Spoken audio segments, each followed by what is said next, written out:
Um, as you know, the numbers are there. We are growing exponentially, and it's a beautiful thing to see that.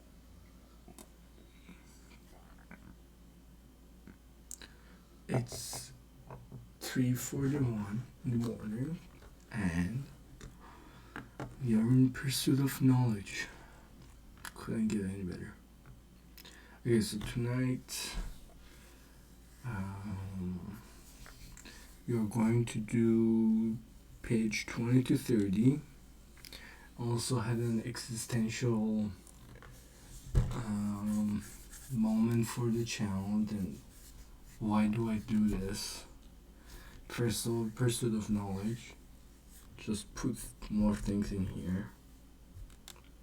It's the greatest thing you can do. Literally, like, it's magic.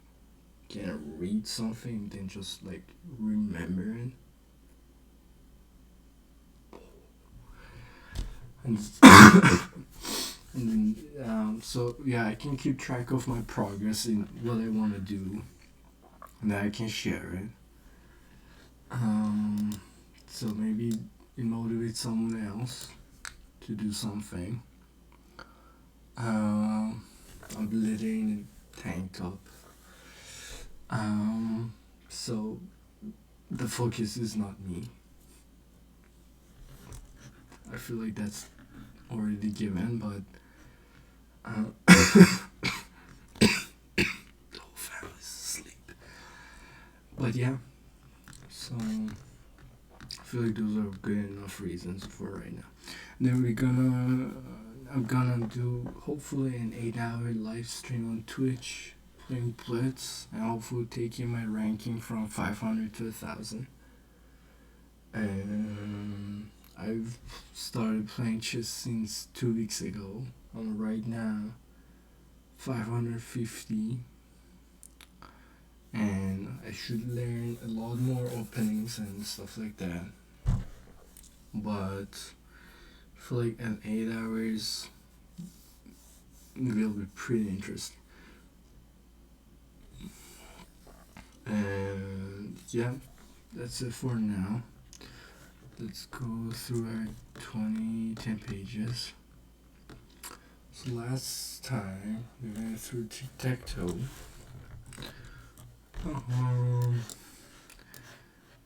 I'm also working on another project that involves 3 JS. Still figuring out how to make it, and it's just like a journal.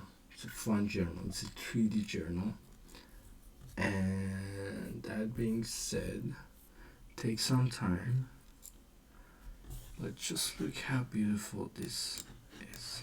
This took literally 4 hours. Just that. But just look at it. Isn't it the most beautiful thing you see? Anyways, so last time I have a matrix that has values for rewards regarding the time. Oh yeah, so I have a matrix that contains some values for like after these many moves. Maybe I don't know what a tensor is, but maybe you have to think of position and time.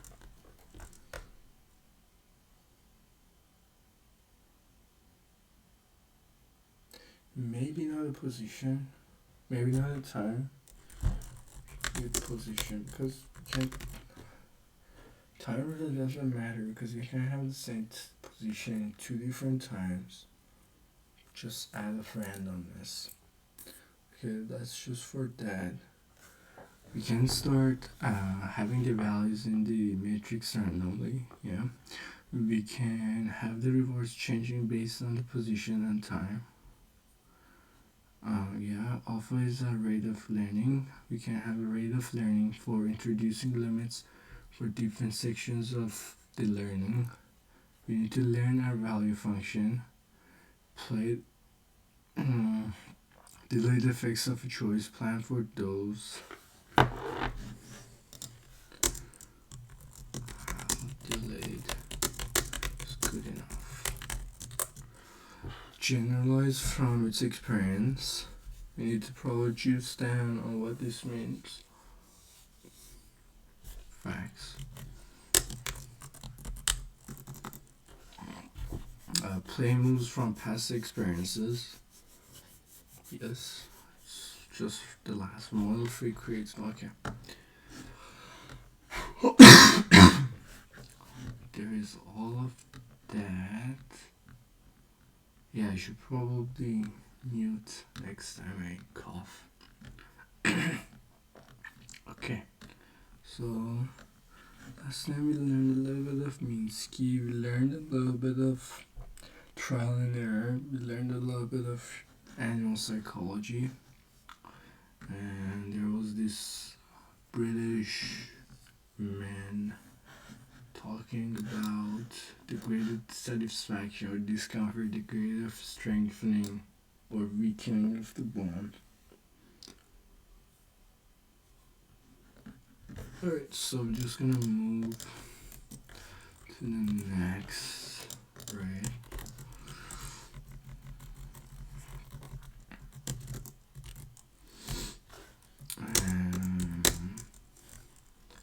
How can we have greater pressure or discomfort for computers? We probably need to reward games the number of won games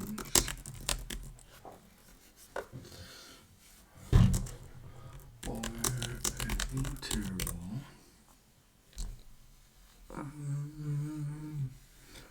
What else? That's good enough for now. Alright, so when configuration is reached,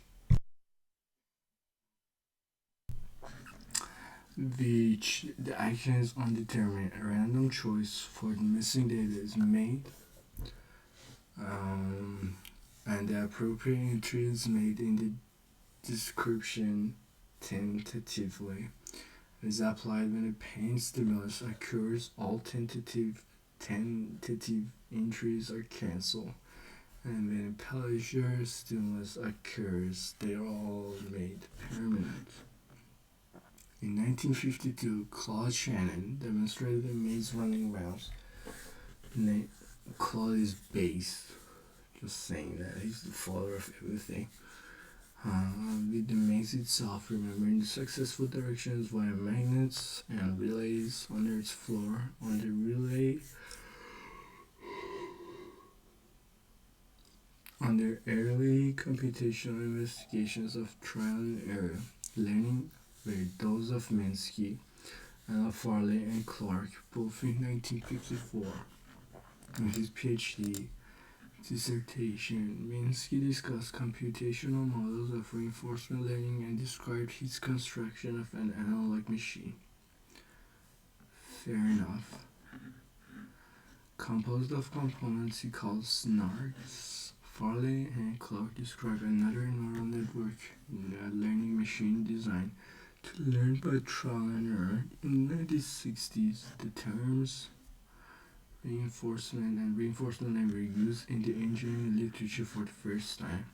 Particularly influential was Minsky's paper, Steps Toward Artificial Intelligence. What's that? MIT, of course.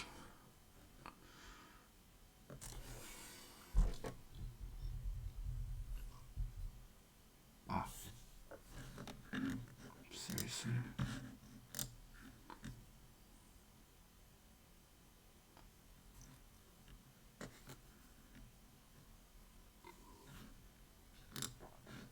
Can't you just give me?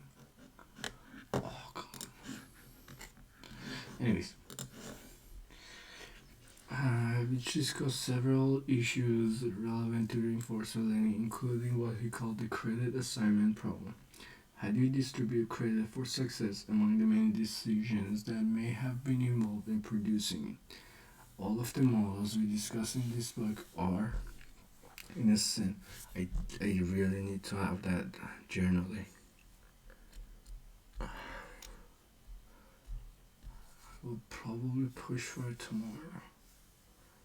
And then, yeah. Yeah, these are too many good knowledge that are random if I just keep reading them. And that's not good. Not at all. Alright. Your interest of Farley and Clark shifted from trial and error learning to generalization and pattern recognition. That is, from reinforcement learning to supervised learning, this began a pattern of confusion about the relationship between these types of learning. Many researchers seem to believe that they were studying reinforcement learning when they were actually studying supervised learning. For example, neural network pioneers such as Rosenblatt and Vidro and Hoff were clearly motivated by reinforcement learning. They used the language of rewards and punishments, but the systems they studied were supervised learning systems suitable for pattern recognition and perceptual learning. Even today, some researchers and textbooks minimize to blur the distinction between these types of learning. For example, some neural network textbooks have used the term trial and error to describe networks that learn from training examples.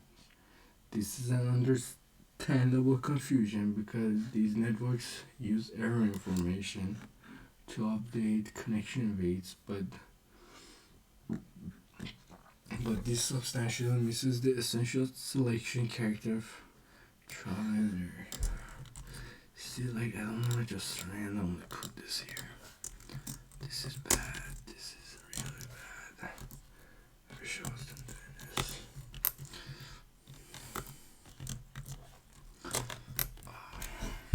Alright. Partly as a result of these confusions, the research into genuine trial and error learning became rare in the 1960s and 1970s. In the next few paragraphs, we discuss some of the exceptions and partial exceptions to this trend. One of the work by a New Zealand researcher named John Andre developed a system called Stella that learned by trial and error in interaction with its environment. The system included an internal model of the world and later an internal monologue to deal with problems of hidden state. Andre's later work placed more emphasis on learning from teacher, but still included trial and error.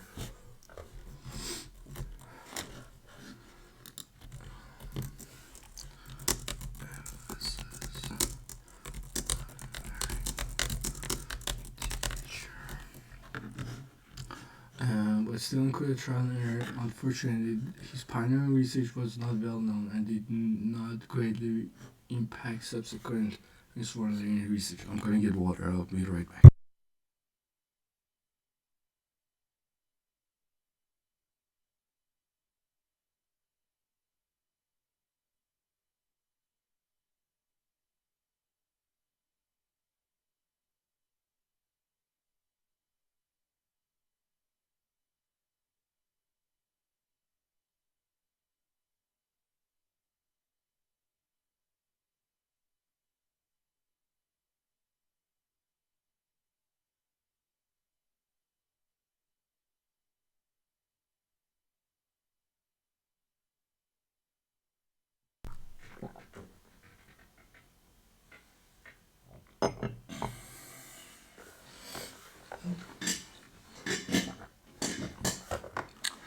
More influential was the work of Donald Michie in 1961 and 1963.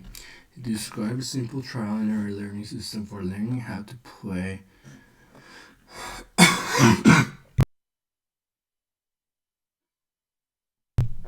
tic-tac-toe or noughts and crosses called menace. It consisted of a matchbox for each possible game position, each matchbox containing probably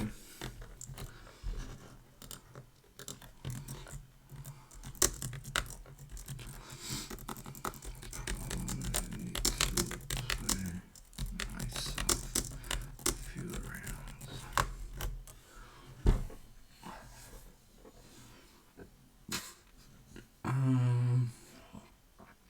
game was over, beads were added to or removed from the boxes used during play to reinforce or punish Mesa's decision. Mitchell and Chambers described an architectural reinforcement learning called GLE, Game Learning Expectimaxing Engine, and a reinforcement learning controller called boxes. They applied boxes to the task of learning. Is there from recording? Yes.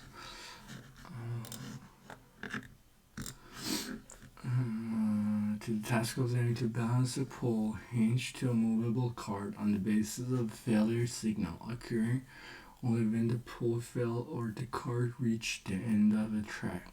This task was adopted from the earlier work of Woodrow and Smith, who used supervised learning methods, assuming instruction from a teacher already able to balance the pole. Mitchell and Chambers' version of pole balancing is one of the best early examples of a reinforcement learning task under condition of incomplete knowledge.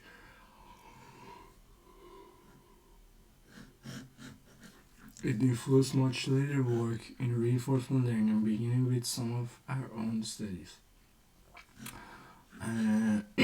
Mitchell has consistently emphasized the role of triangles and learning as essential aspects of artificial intelligence. Vidro Gupta and Mitra modified the least mean square algorithm of what's that? What is this shiny thing? To produce a reinforcement learning rule that could learn from success and failure signals instead of from training examples. They called this form of learning selective bootstrap adaptation and described it as learning with a critic instead of learning with a teacher.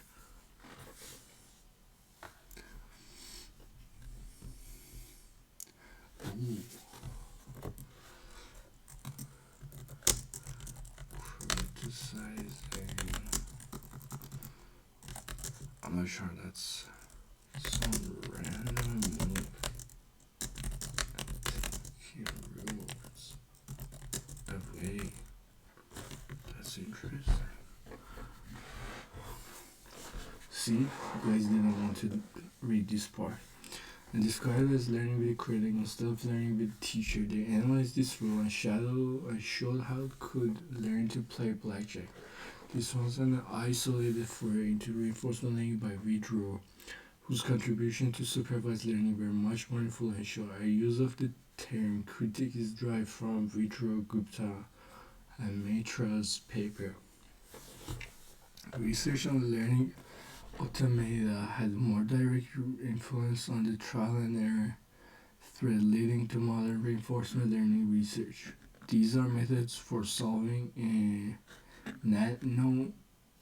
non-associative, purely selection learning problem known as the in-armed bandit, by analogy to a slot machine or one-armed bandit, except with n levers.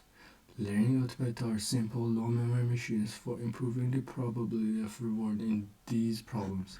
Learning automata originated with work in the 1960s of the Russian mathematician and physicist Emil Tsetlin and colleagues, published there and has been extensively developed since then within engineering since Narendra. These developments included the study of stochastic learning automata, which are methods for updating action probabilities on the basis of reward signals. Stochastic learning automata were foreshadowed by earlier work in psychology, beginning with William's Stats 1950 effort toward a statistical theory of learning, and further developed by others, most famous by psychologist Robert Bush and statistician Friedrich Mosler. The statistical learning theories developed in psychology were adopted by researchers in economics. learning through a thread of research in that field devoted to reinforcement learning. This work began in 1973 with the application of Bush and Mosteller's learning theory to a collection of classical economic models. One goal of this research was to study artificial agents that act more like real people than do traditional idealized economic agents. This approach expanded to the study of reinforcement learning in the context of game theory. Although reinforcement learning in economics developed largely independent of the early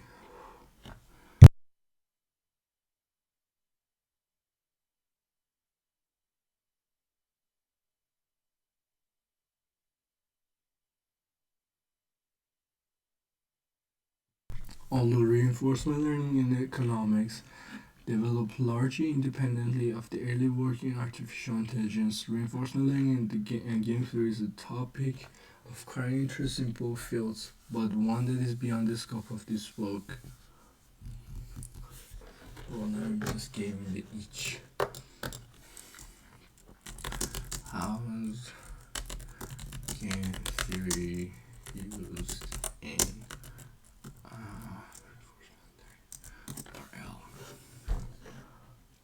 Okay, LinkedIn. Maybe not LinkedIn.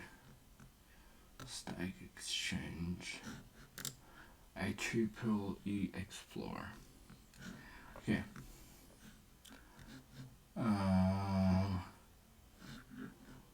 Where this guy's from? I mean, it's on IEEE, so give them some authoritative trust. In the ever-changing world of decision making, when game theory and reinforcement learning come together, they create a fascinating combination that shows a new way to solve complex problems in many fields. The combination of game theory and RL is a powerful convergence that opens up a hopeful new frontier for dealing with complex decision-making problems in many different fields. Research on the convergence of game theory and RL has shown to be beneficial, providing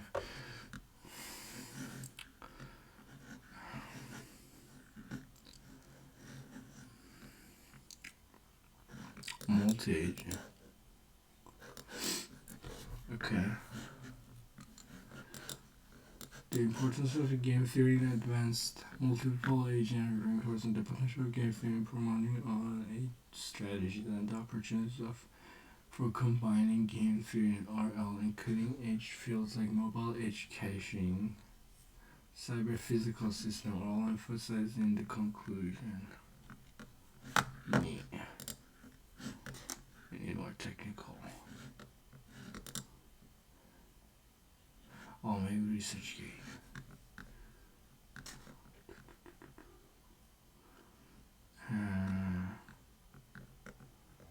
Alright, Microsoft, we can give it a try.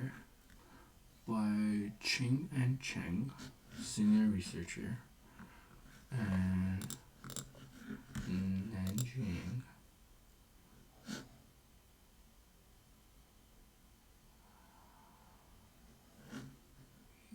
You're right, right? I believe so. Okay, let's give it a try.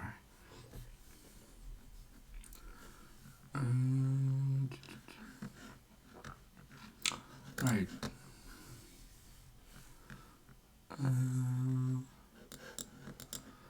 What else do we have? It's pretty good, honestly.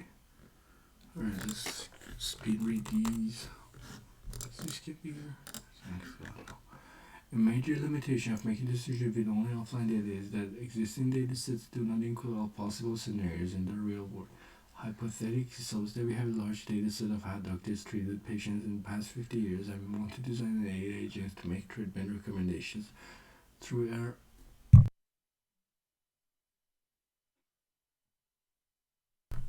we run a typical RL algorithm on this dataset. The agent might come up with absurd treatments, such as treating a patient with pneumonia through amputation. This is because the dataset does not have an example of what would happen to pneumonia after amputating patients. Oh, Amputation cures pneumonia may seem to be a possible scenario to the learning agents. No incorporation of the data would satisfy such hypothesis. To address this issue, the agent needs to carefully consider uncertainties due to missing data. Rather than fixating on missing data, I guess. Yeah. Okay. Where were we?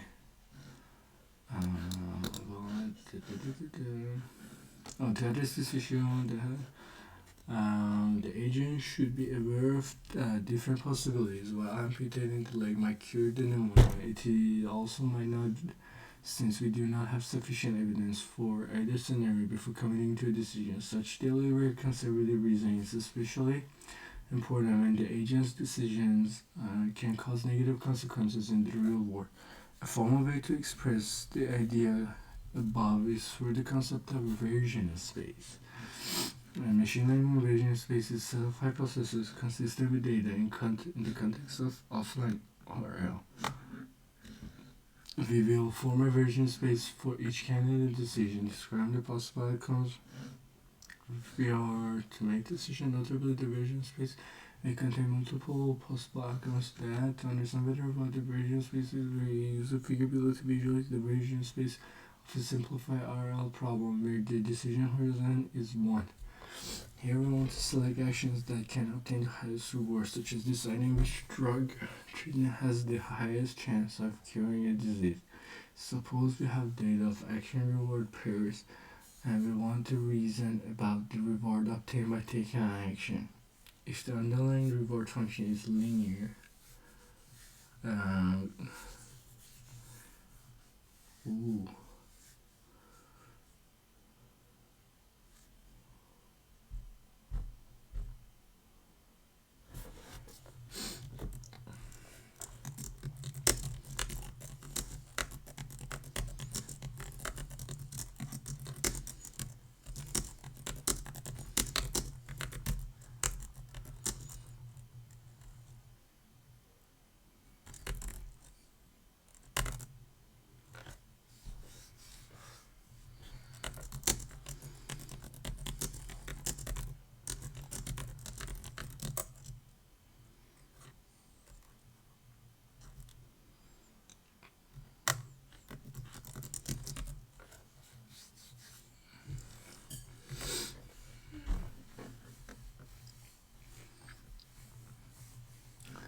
if we think about, that's a really fucked up question.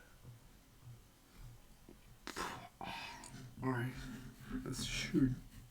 It's a wave function, isn't it? Alright, thinking offline is 2-player games. If you think about uncertainty, the hypothesis in version space, then a natural strategy of designing offline RL agents is to optimize for the worst case scenario among all hypotheses in version space. In this way, the agent would consider all scenarios in the version space.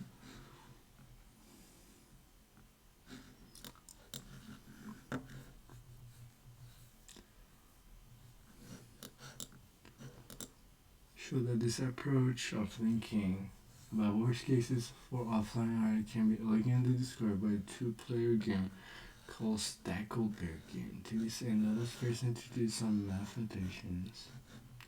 Alright, it's from math. Use to denote decision policy, use J to denote the performance of pi in the application reviews. To denote the set of policies that the learning agent is considering, they will use H to denote the hypothesis. We will also define a loss function.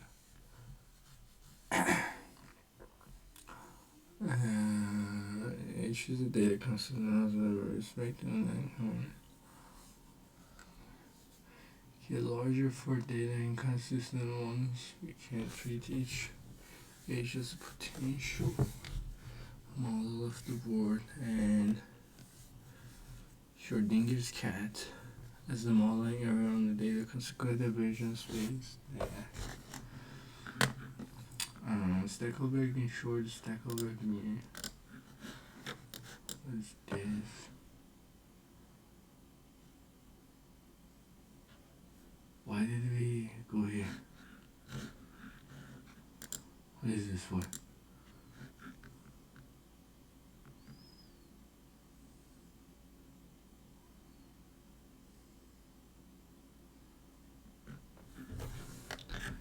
Henrik one Beethoven. Gerard Collins. Live for 30 something years. 41 years. Alright. Okay. Okay. In this two-player game, the leader Ace and followed by Maximus and Mammoth to play payoffs. F and G respect under the rule that the follower plays after the leader is reflected. Ooh. What if we change the weights, we play the model horse model and develop it.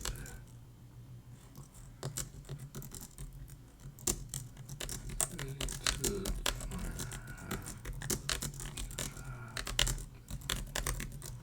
alright. So relative motion space.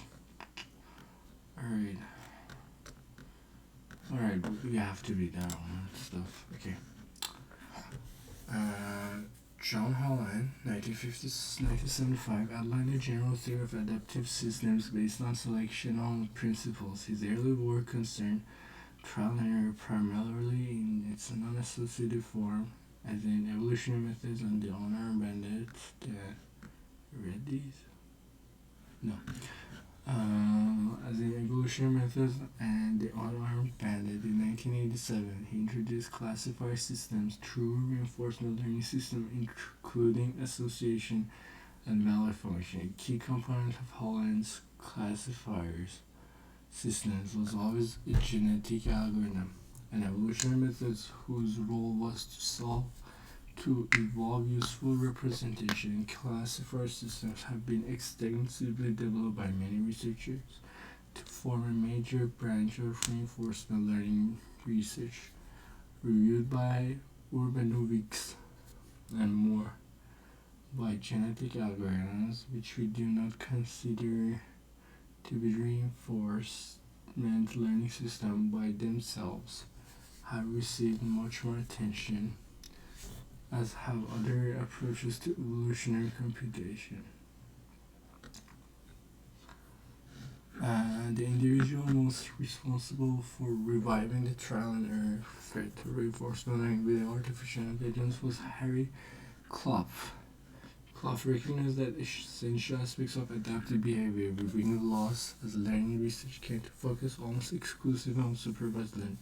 What was missing, according to Clough, were the hedonic aspects of it.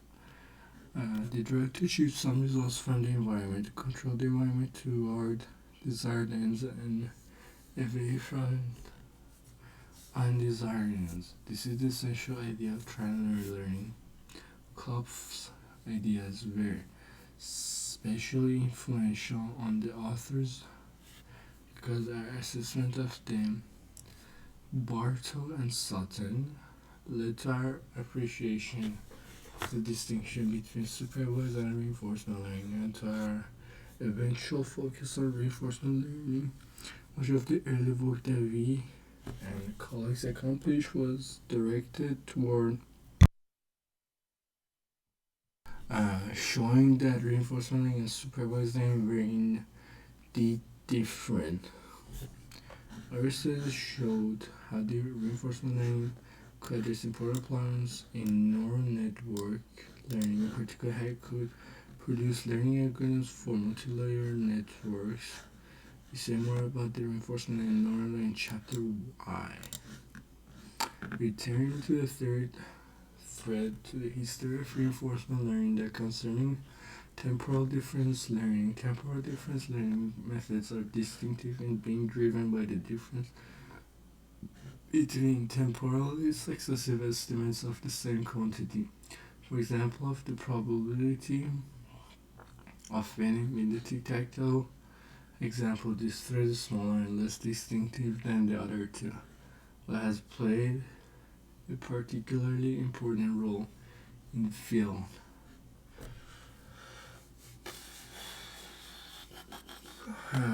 Because temporal difference methods seem to be new and unique to reinforcement learning.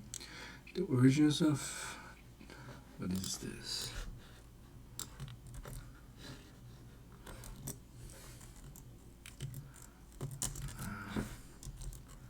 Well, I don't know why it's so common. I need. Okay. Heinrich. Why did it look so old?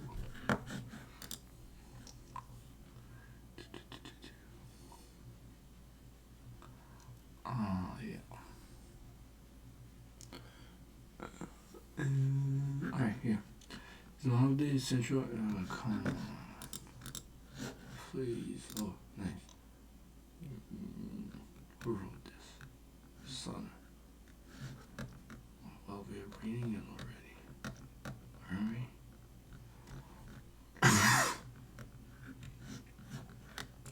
Just give me an example, dude. Just give me an example. Please. Yes, thank you. Okay, reinforcement then.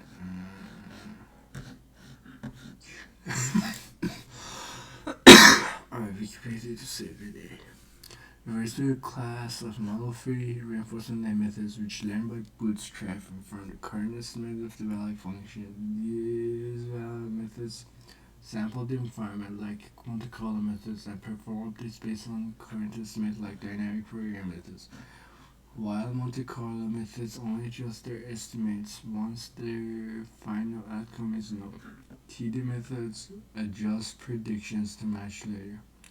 More accurate predictions about temporal difference is known. This is a form of bootstrapping as illustrated with the following example.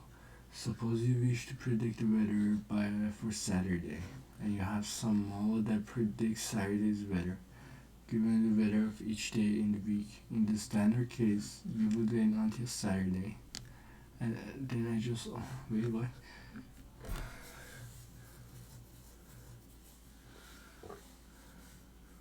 You would wait until Saturday, then adjust all your models. However, when it is, for example, Friday, you should have a pretty good idea of what the weather would be on Saturday. Just be able to change the Saturday before Saturday arrives. Animal learning.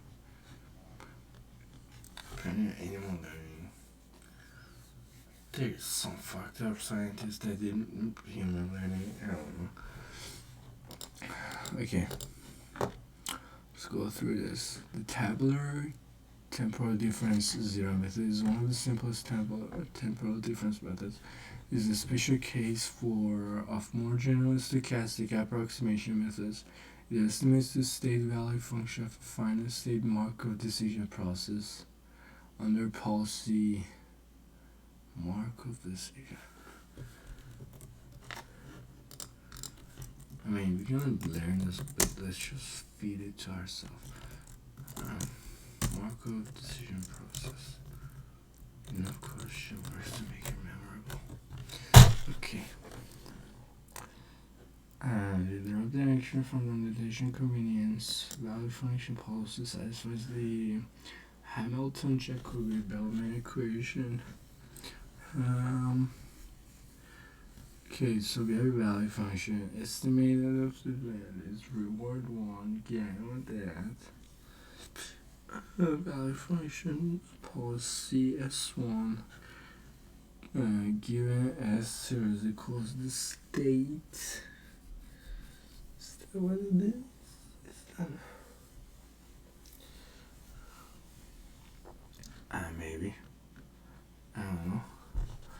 Okay, so reward plus is an unbiased estimate of that. The observation motivates the following reinforcement meaning.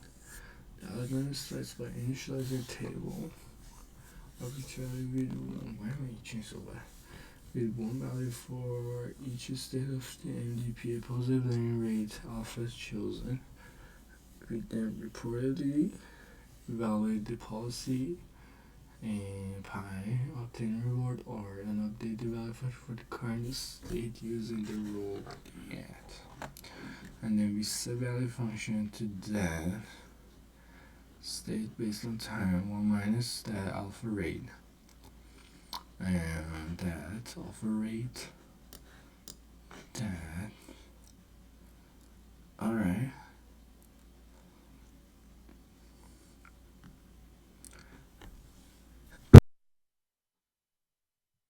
Let's get this a little bit.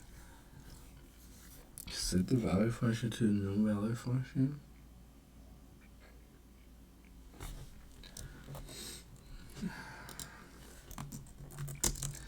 Set the value function to new value function. Temporal difference lambda is a linear variable by Richard Southern S. Southern, the GOAT, based on early work on temporal difference learning by Arthur Samuel. Oh, he's the guy. See? All starts with gains, dude. This algorithm was famously applied by Gerald Tisar to create TD gammon. Playback gammon. And then learn to play gammon at the level of expert human players. Well, you know what? Next we're gonna do chess. Or maybe we don't do chess. I'm not gonna write the engine. Alright.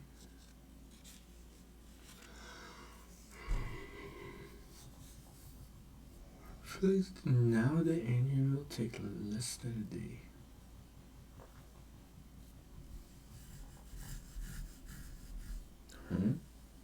Then we probably do it in Python, maybe not in Rust.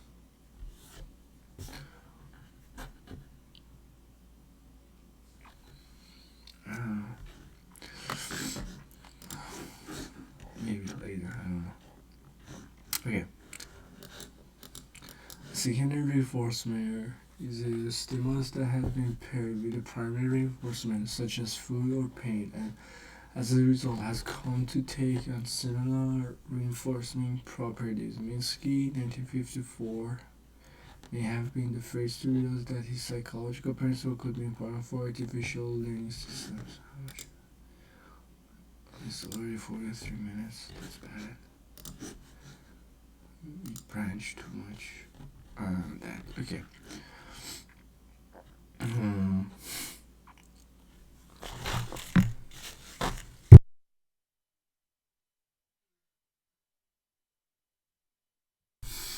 Selma made no reference to Minsky's work or to possible connections to animal learning. His inspiration apparently came from Claude Shannon's suggestion that a computer could be programmed to use an evaluation function to play chess, that it might be able to improve its play by modification of this function online. What is online versus offline in RL?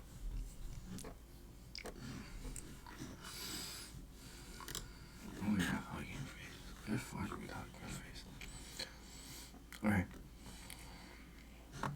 Deep is to build decision making agents. These agents aim to learn optimal behavior policy by interacting with the environment through trial and error and receiving rewards as unique feedback. The agent's goal is to maximize its cumulative reward, called return. Because RL is based on the reward, algos can be described as the maximization of the expected cumulative reward. Deep reinforcement learning agents learn with batches of experience. Okay, so action goes in, red goes back. You send something. Oh, you don't send something in.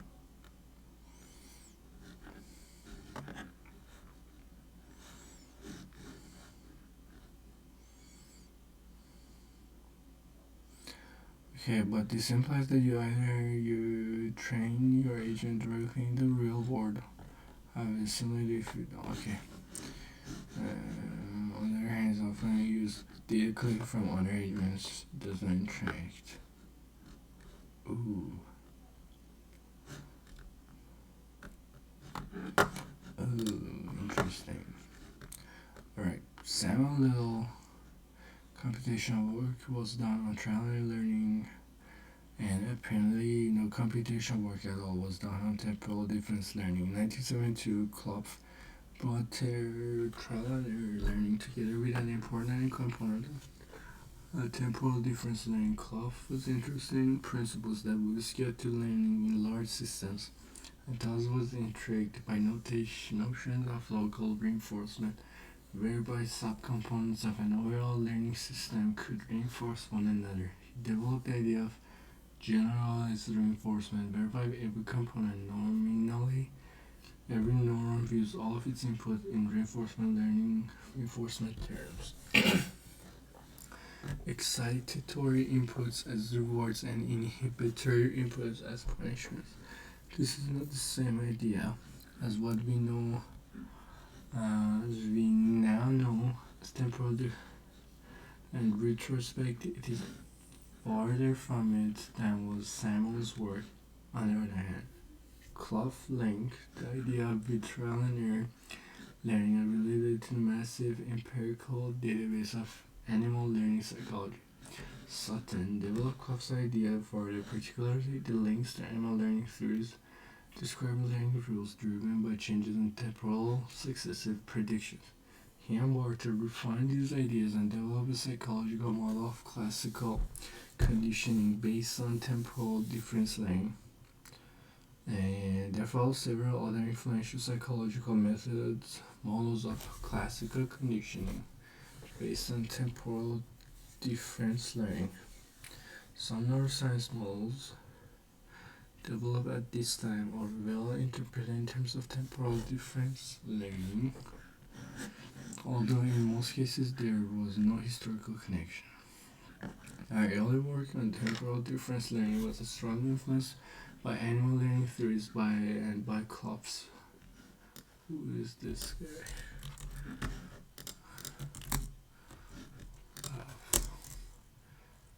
RL.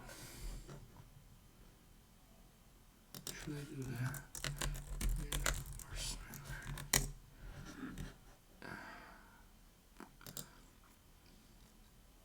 A. Harry Klopp.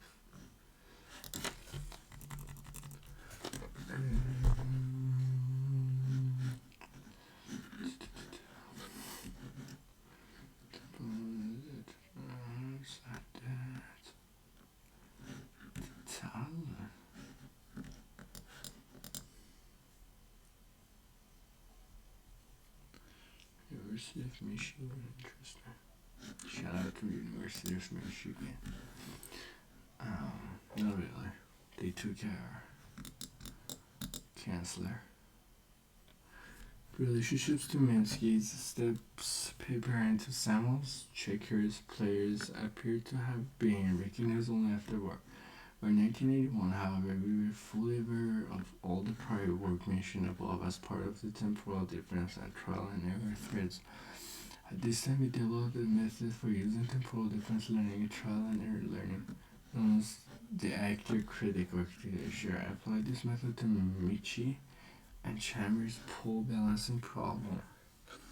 This method was extensively studied in Sutton's PhD dissertation and extended to use backpropagation known network in Anderson's 1986 PhD dissertation. Around this time, Holland incorporated temporal difference ideas explicitly into his classifier system. Kista taken by Sutton in 1988 By separating the temporal difference name from control training and as a general prediction model method. The paper also includes the TD temporal difference gamma algorithm and improves some of its convergence properties. I like convergence. As we finalizing our work on the active critical architecture in 1981, we discovered a paper by Ian Witten, 1977, that contains the earliest known. He proposed a method that we now call tabular TD0 for use as part of an adaptive controller for solving MDPs. How can I design a Markov decision process for this? That would be interesting. And then it converges to something so like you literally know. I don't think so. Maybe, I don't know. Alright. The temporal. How can we have a convergence for everything without calculating everything? That would be interesting, right? The temporal difference and optimal control threads were fully brought together in 1989. I didn't even know everything.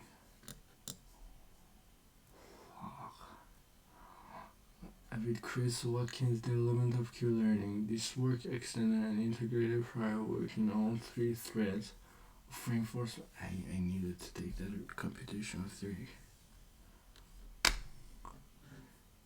Yeah. Paul Weber's contributed to this integration by arguing for the convergence of trial learning and dynamic programming since 1977. By the time of Watkins' work, there had been tremendous growth in reinforcement learning research, primarily in the machine learning subfield of artificial intelligence, but also in neural networks and artificial intelligence more broadly. In 1992, the remarkable success of Gary Tesorou's backgammon playing program, TD brought additional attention to the field. Okay, so we reach to bibliographical remarks. In the time since publication of the first, we're still not getting temporal difference. I will do some research on my own and then come back and record a flourishing subfield of neuroscience developed that focuses on the relationship between reinforcement learning algorithms and reinforcement learning in the neurons nervous system. Most responsible for this is an uncanny similarity between the behavior of temporal difference algorithms and the activity of dopamine producing neurons in the brain. As a pointed out by a number of researchers, that chapter Y provides is an introduction to this exciting aspect of reinforcement learning. Other important contributions made are too numerous to mention in this brief account. We cite many of these at the end of the individual chapters. Alright, so now I'm gonna cut this short. Thank you for watching, if you watch it all. I don't think so. But, gonna come back tomorrow stronger. And we're gonna do probably a hardware computer systems video first. And maybe network one, and then we're gonna come back to this. Or in my business one actually started. So thank you for that. Board of directors are here because I don't know why they exist. Yeah. Alright, thank you for watching. See you in the next one.